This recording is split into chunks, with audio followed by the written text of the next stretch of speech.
Je suis heureux, dans le cadre de la Journée internationale de l'éducation, de m'exprimer sur le réseau d'enseignement français à l'étranger.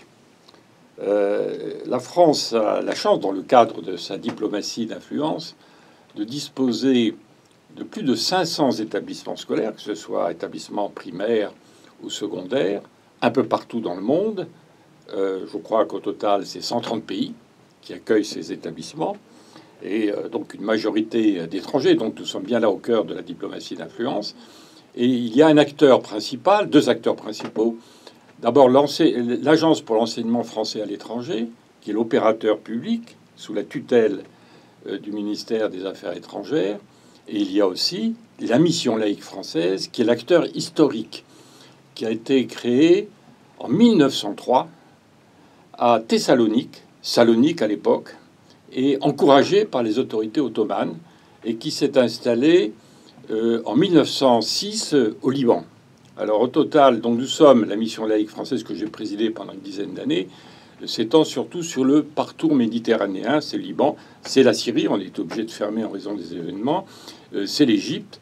On peut se souvenir, voilà, un grand homme comme Boutros Ghali est un élève de la mission laïque française du Caire, et beaucoup d'autres personnalités là aussi, bien entendu. Alors la différence, la mission laïque s'adresse plus particulièrement et majoritairement à des élèves étrangers. C'est sa marque en quelque sorte. Et donc on fait place, c'est l'enseignement français, ce sont les programmes français. Tous ces établissements, quels que soient les acteurs, ont l'homologation du ministère de l'Éducation nationale. Mais la mission laïque fait une place beaucoup plus importante aux langues et cultures nationales. C'est sa marque. Et donc, alors l'intérêt, la singularité de ce réseau d'enseignement par rapport à nos partenaires et concurrents, c'est-à-dire américains, britanniques, allemands, d'autres. D'ailleurs, il y a un grand réseau turc qui parfois peut nous faire concurrence dans les pays arabes.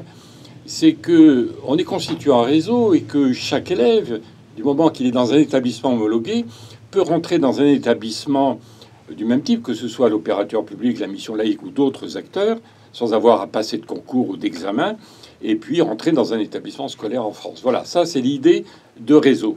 Et donc ce réseau-là est très apprécié. Et ce que l'on peut... Il était souvent peut-être moins considéré que le réseau culturel, les instituts et Alliance française.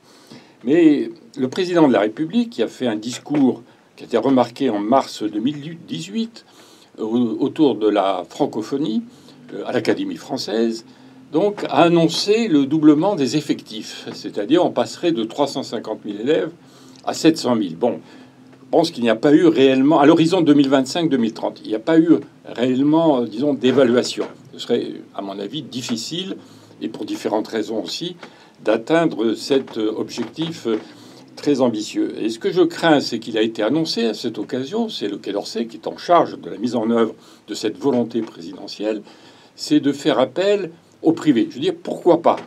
Mais il faut le faire avec une certaine prudence, parce qu'on risque d'aller vers la marchandisation de l'enseignement français à l'étranger, puisqu'on va confier à des intérêts privés, qu'ils soient locaux ou qu'ils soient français, et qui ne seront peut-être beaucoup moins vigilants sur la qualité de l'enseignement. Et donc, pour s'assurer que ces établissements aient aussi l'homologation. Alors ça, c'est le risque. Et puis aussi, cette politique du nombre n'a pas forcément beaucoup de sens, puisqu'on doit s'adresser, disons, surtout à des populations étrangères, et il faut évaluer la demande. Alors parfois, on annonce dans certains pays où le réseau est très dense, c'est le cas du Maroc, il y a à la fois l'opérateur public et la mission laïque qui s'est installée il y a une vingtaine d'années. Il faut éviter la saturation et une politique d'offre un peu trop agressive et qui fait, c'est le cas déjà au Maroc, parfois qui provoque des réactions à caractère nationaliste. Et c'est le cas aussi au Liban, voire dans d'autres pays. Donc, là, on est dans un domaine extrêmement sensible et très politique. Et la mission laïque a eu la charge, et c'est sa marque aussi, d'installer des établissements scolaires d'enseignement français à la demande des autorités françaises, ou parce qu'il y avait une demande locale, dans des pays extrêmement sensibles, en crise ou en post-crise. Nous avons installé des établissements, par exemple, dans le Kurdistan irakien, dans le Sahara occidental, donc qui est une région qui est contestée, Et nous l'avons fait aussi dans les pays africains, on l'a fait en Angola, dans des conditions parfois difficiles. Alors voilà, donc je pense que ce réseau d'enseignement français qui